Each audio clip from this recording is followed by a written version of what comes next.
स्वागत है दोस्तों आप लोगों का क्लास ऑक्साइड में। आज हम लोग पढ़ने वाले हैं CBSE class 9 Hindi chapter 1 Gillu. इस वीडियो में हम लोग गिल्लू का सारांश या समरी देखने वाले हैं। तो चलिए शुरुआत करते हैं गिल्लू एक्सप्लेनेशन। गिल्लू महादेवी वर्मा द्वारा लिखित एक मार्मिक कहानी है जिसके माध्यम से महादेवी वर्मा एक जीव और मनुष्य के बीच क्या आत्मीयता है उसे दिखाने का प्रयास करती है। गिल्लू एक छोटा सा बच्चा है गिलहरी का जो घोंसले से गिर गया था। और ये कहानी की जो शुरुआत होती है सोन जूही के फूल के खिलने के साथ ही हो जाती है। महादेवी वर्मा उस सोन जूही के फूल को देख करके भावुक हो जाती है और अपने यादों में खो जाती है। उन्हें याद आता है कि कैसे एक छोटा सा जीव गिलहरी का बच्चा घोंसले से गिर गया था और जिसे अपना शिकार बनाने के लिए दो कौवे आपस में लड़ रहे थे। यहाँ महादेवी वर्मा उस छोटे से जीव को देख करके भावुक हो जाती है और उसे उठा करके अपने रूम में ले जाती है तथा उसे मरहम पट्टी करती है।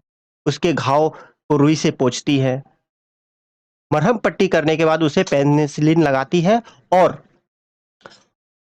दूध की कुछ बूंदे जो है उसके मुंह में टपकाने की प्रयास करती कि उसका मुंह खुला नहीं था, इस वजह से दूध की बूंदे जो है वह मुंह से दोनों तरफ से ढुलक जा रहा था। ऐसे में बहुत प्रयासों के बाद महादेवी वर्मा पानी की एक या दो बूंदे उसके मुंह में टपका पाती हैं और कुछ दिनों के बाद जो गिलहरी का बच्चा है वह स्वस्थ हो जाता है। 2-3 दिनों में इतना स्वस्थ हो जाता है कि वह महादेवी वर्मा उंगली पकड़ के इधर उधर अपने चमकीले आंखों से देखता है। महादेवी वर्मा खुद उसका नाम गिल्लू रख देती हैं।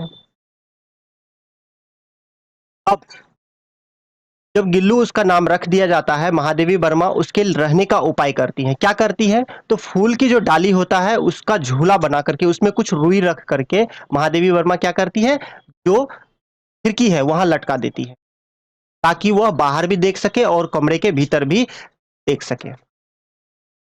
कुछ माह बाद 2 से 3 माह बाद गिल्लू जो है उसके रोए आने लगते हैं, पूछ और चमकीले आंख देख करके बहुत सारे लोग जो है वह आश्चर्यचकित हो जाते हैं और उनके कारनामे देख करके बहुत आश्चर्यचकित।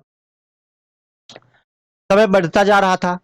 गिल्लू और महादेवी वर्मा के बीच की आत्मीयता जो है वो बढ़ती जा रही थी। गिल्लू महादेवी वर्मा के साथ खेलना चाहता था।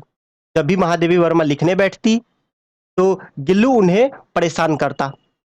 वह महादेवी वर्मा के पास पैरों के पास आकर के सर से पर्दे पर चढ़ जाता और पर्दे से ठीक उसी गति से नीचे भी आता था। वह महादेवी वर्मा का ध्यान अपनी तरफ आकर्षित करना चाहता था और कभी-कभी भूख लगने पर भी वह महादेवी वर्मा का ध्यान आकर्षित करने के लिए चिक-चिक की आवाज भी निकालता था। तो महादेवी वर्मा समझ जाती थी कि उसे भूख लगा है तो कुछ काजू और बिस्किट दे देता था जिसे वह कुतर करके खाता था। ऐसे में महादेवी वर्मा और गिल्लू दोनों के बीच का जो संबंध है वह काफी बढ़ता जा रहा था। दोनों एक दूसरे के लिए भावुक थे। महादेवी वर्मा कभी कभी परेशान होकर के क्या करती थी, गिल्लू को पकड़ के लिफाफे में बंद कर देती थी। इस प्रकार बंद करती थी कि उसका मुंह बाहर रहे और कभी कभी भूख लगने पर चिक चिक की आवाज तो निकालता ही था।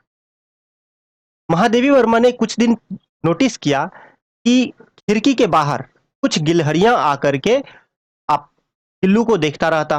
दोनों एक दूसरे से के साथ खेलता रहता। ऐसे में महादेवी वर्मा सोचती है कि इस छोटे से जीव को बंद करके रखना, कमरे में रखना उचित नहीं है, उसे मुक्त कर देना चाहिए। इसीलिए महादेवी वर्मा क्या करती है, जो खिड़की का जाली या एक कील खोल देती है जिससे हो करके गिल्लू बाहर आ जा सके। महादेवी वर्मा जब भी बाहर जाती थी, अब गिल्लू क्या करता, गिल्लू भी बाहर चला जाता था उसी रास्ते से। और जब महादेवी वर्मा शाम को वापस आती तो 4 बजे गिल्लू भी उसी रास्ते से बाहर घर आ जाता था और आकर के खिड़की पर बैठ करके झूले पर बैठ करके झूलता और उछल कूद करता रहता था। ऐसे में दिन बीतता गया। अब गिल्लू ने एक नया उपाय ढूंढ लिया था। क्या? तो महादेवी वर्मा को चौंकाने का। वह कभी फूलदानियों के पीछे, कभी पर्दे के पीछे छिप जाता और महादेवी वर्मा को चौंका देता था। कभी सोनजूही के पत्तियों के पीछे छिप जाता था। ऐसे में वह बार-बार महादेवी वर्मा को चौंकाने का प्रयास करता। समय बीतता रहा। महादेवी वर्मा कहती है कि गिल्लू उनका ध्यान आकर्षित करने के लिए एक नया उपाय ढूंढ लिया था। वह क्या था? तो गर्मियों का दिन था। वैसे तो महादेवी वर्मा और गिल्लू उन दोनों में बहुत ही आत्मीयता थी और महादेवी वर्मा के पास ऑलरेडी बहुत पशु पक्षी थे जिन्हें वह प्रेम करती थी। लेकिन किसी का भी हिम्मत ये नहीं हुआ कि कभी भी महादेवी वर्मा के थाली में से कुछ दे करके खा ले। लेकिन गिल्लू के संबंध में वह अपवाद था। गिल्लू क्या करते, जब भी महादेवी वर्मा खाने को बैठती तो बड़ी सफाई से एक एक चावल का दाना लेकर के वह खा लेने लगता था। ऐसे में महादेवी वर्मा भी कुछ नहीं बोलती थी। लेकिन खाने का तो गिल्लू का खाने का जो प्रिय खाद्य था वो क्या था? काजू। जब भी काजू मिलता वह कुतर कुतर करके खाता था। और ऐसे में एक घटना हुई महादेवी वर्मा के साथ। वह किसी मोटर घटना में दुर्घटनाग्रस्त हो गई, घायल हो गई, जिससे महादेवी वर्मा को कई दिनों तक अस्पताल में ही रहना पड़ा। इस बीच गिल्लू ना कुछ खाया ना कुछ पिया। जब कोई व्यक्ति आकर के उन्हें काजू दे जाते थे, लेकिन फिर भी गिल्लू उसे खाता नहीं था। जब महादेवी वर्मा वापस आई अस्पताल से तो कई दिनों तक गिल्लू खुद के सिरहाने बैठ करके महादेवी वर्मा के सर पर हाथ सहलाती रहती अपने नन्हे नन्हे हाथों से। ऐसा लग रहा था कि गिल्लू एक परिचारिका की भूमिका निभा रहा हो। और समय बीतता गया। एक समय आया जब गर्मियों के दिन में गिल्लू महादेवी वर्मा के समीप रहने का एक उपाय ढूंढ लिया था। क्या? कि महादेवी वर्मा के जो समीप रखा हुआ सुराही है उस पर आकर के लेट जाता था। इससे दो काम हो जाता था, एक तो गर्मी से निजात भी पा जाता था और वह महादेवी वर्मा के निकट भी रह जाता था।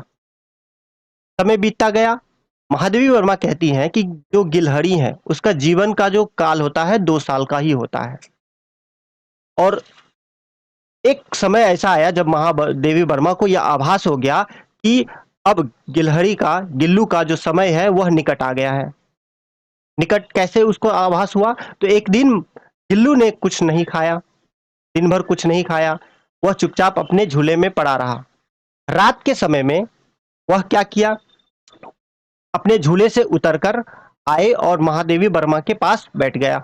महादेवी वर्मा की उंगली पकड़ करके सो गया। ऐसे में महादेवी वर्मा ने देखी कि उसका शरीर जो है बहुत ठंडा पड़ रहा है, तो उन्होंने हीटर चला दी ताकि उसे गर्मी प्राप्त हो। लेकिन फिर भी कोई काम नहीं आया और सुबह के पहली किरण के साथ गिल्लू किसी और जीवन में जागने के लिए हमेशा हमेशा के लिए सो गया। महादेवी वर्मा ने के झूले उतार दिए। झूले उतारने के बाद खिड़की की जो कील खुली हुई थी, जो जाली खुली हुई थी, उसे बंद कर दी। लेकिन बसंत के साथ ही कुछ गिलहरियां अब भी आ जाया करती थी। महादेवी वर्मा ने गिल्लू की समाधि सोनजूही के पौधे के समीप ही बना दी। अब जब भी महादेवी वर्मा उस सोनजूही के कली के पास जाती, पौधे के पास जाती, तो उन्हें गिल्लू याद आता था। उन्हें एक विश्वास था कि हो सकता है एक दिन इस सोनजूही के पौधे से या पत्तियों से कभी ना कभी गिल्लू उसे चौंका देगी। तो वह दिन भी आया जब एक फूल खिला, पीले फूल, और महादेवी वर्मा उसकी यादों में खो गई। और महादेवी वर्मा का यह विश्वास ही था कि सोनजूही के फूल के रूप में गिल्लू कभी उन्हें चौंकाएगा। तो यह सारांश है गिल्लू पाठ का। आई होप आप लोगों को अच्छा लगा होगा। तो मिलते हैं अगले वीडियो में, तब तक के लिए धन्यवाद।